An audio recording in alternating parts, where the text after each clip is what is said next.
ಥು, ಎಲ್ಲ ಸುಳ್ಳು ಆರೋಪಗಳು.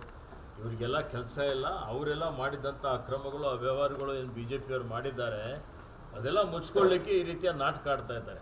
ಅಲ್ಲಿ ಏನಿದೆ, ಅವ್ರದ್ದು ಹುಳುಕು ಹೊರಗೆ ಬರಬಾರ್ದು ಅನ್ನೋಂಥ ರೀತಿಯಲ್ಲಿ ಅವರು ಈ ರೀತಿಯ ಒಂದು ವರ್ತನೆ ಮಾಡ್ತಾರೆ. ಕೂಡ ಅನುಮತಿ ಕೊಟ್ಟಿದ್ದಾರೆ ಸರ್, ರಾಜ್ಯಪಾಲರ ಬಳಿ ಹೋಗಿದ್ದಾರೆ ಸರ್. ಈ ರಾಜ್ಯಪಾಲರ ಹುದ್ದೆ ಸಂವಿಧಾನಾತ್ಮಕವಾದಂಥ ಒಂದು ಹುದ್ದೆ.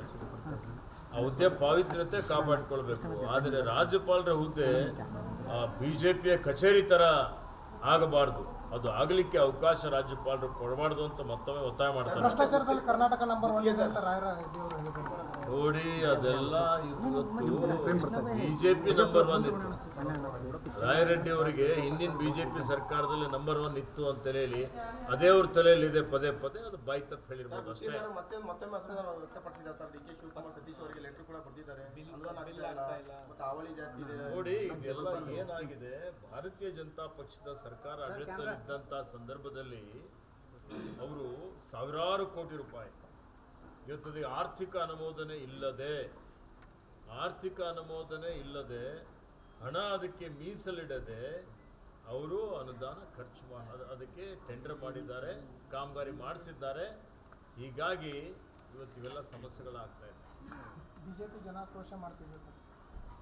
ಕೇಂದ್ರ ಸರ್ಕಾರದ ವಿರುದ್ಧ ಮಾಡಲಿ. ಬೆಲೆ ಏರಿಕೆ ಬರಲ್ರಿ. ಇವತ್ತು ಬೆಲೆ ಏರಿಕೆ ಕೇಂದ್ರ ಸರ್ಕಾರ ಮಾಡಿದ್ದು ಗೊತ್ತಾ ನಿಮಗೆ? ಮೊನ್ನೆ 50 ರೂಪಾಯಿ ಜಾಸ್ತಿ ಮಾಡಿದ್ರಲ್ಲ, ಮಾಡಿಲ್ಲ ಬೆಲೆ ಏರಿಕೆ. ಅದ್ರ ಯಾರು ಹೊಣೆಗಾರ? ಅದಕ್ಕೆ ಹೋರಾಟ ಮಾಡಲಿ, ಕೇಂದ್ರದ ವಿರುದ್ಧ ಹೋರಾಟ ಮಾಡಲಿ. ನಾವು ಅವರಿಗೆ ಸಹಕಾರ ಮಾಡ್ತೀವಿ. ಯಾರು ಬೇಡ ಅಂದ್ರೆ ಅವರಿಗೆ ಇವತ್ತು ಪೆಟ್ರೋಲ್ ಬೆಲೆ ಹೆಚ್ಚಿಗೆ ಮಾಡಿದ್ರು, ಡೀಸೆಲ್ ಬೆಲೆ ಹೆಚ್ಚಿಗೆ ಮಾಡಿದ್ರು, ಅಡುಗೆ ಅನಿಲ ಸಿಲಿಂಡರ್ ಬೆಲೆ ಹೆಚ್ಚಿಗೆ ಮಾಡಿದ್ರು, ಎಲ್ಲ ಜೀವನಾವಶ್ಯಕ ವಸ್ತುಗಳ ಬೆಲೆ ಹೆಚ್ಚಿಗೆ ಮಾಡಿದ್ರು. ಯಾರು ಮಾಡಿದ್ವಿ? ನಾವು ಮಾಡಿದ್ದೇವೆ ಅಂತ ಅವರಿಗೆ ಪ್ರಶ್ನೆ ಕೇಳಬೇಕಲ್ಲ. ಅವರು ಅಂದರೆ ರಾಜಕಾರಣ ಮಾಡ್ತಿದ್ದಾರೆ ಸರ್. ಅವರು ಮಾಡ್ತಾರೆ, ದ್ವೇಷದ ರಾಜಕಾರಣ ಮಾಡ್ತಾರೆ, ಜಾತಿ ರಾಜಕಾರಣ ಮಾಡ್ತಾರೆ, ಧರ್ಮದ ರಾಜಕಾರಣ ಮಾಡ್ತಾರೆ. ನಿರುದ್ಯೋಗದ ಸಮಸ್ಯೆ ಇದೆ, ಅದನ್ನು ಬಗೆಹರಿಸಲಿಕ್ಕೆ ಪ್ರಯತ್ನ ಮಾಡಲ್ಲ.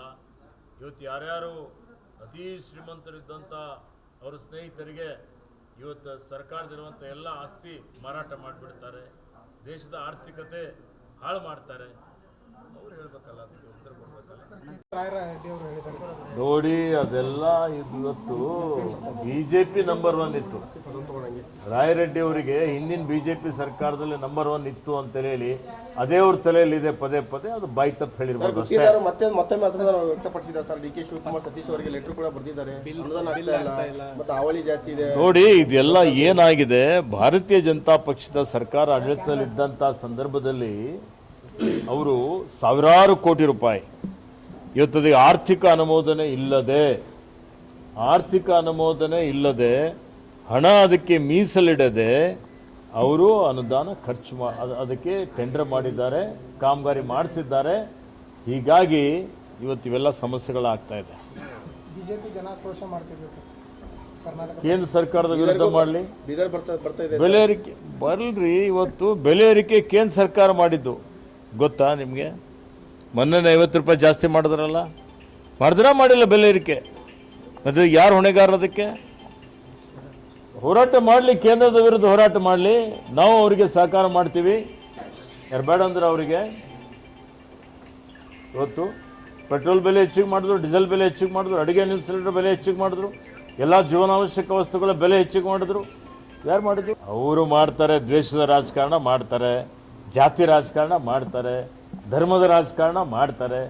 ನಿರುದ್ಯೋಗದ ಸಮಸ್ಯೆ ಇದೆ, ಅದನ್ನು ಬಗೆಹರಿಸಲಿಕ್ಕೆ ಪ್ರಯತ್ನ ಮಾಡಲ್ಲ.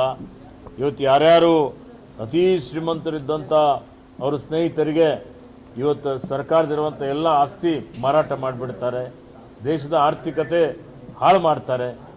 ಅವ್ರು ಹೇಳ್ಬೇಕಲ್ಲ, ಅದಕ್ಕೆ ಉತ್ತರ ಕೊಡ್ಬೇಕಲ್ಲ. ಈ ವಿಡಿಯೋ ನಿಮಗೆ ಇಷ್ಟವಾದಲ್ಲಿ ಲೈಕ್ ಮಾಡಿ, ಶೇರ್ ಮಾಡಿ, ಸಬ್ಸ್ಕ್ರೈಬ್ ಮಾಡಿ.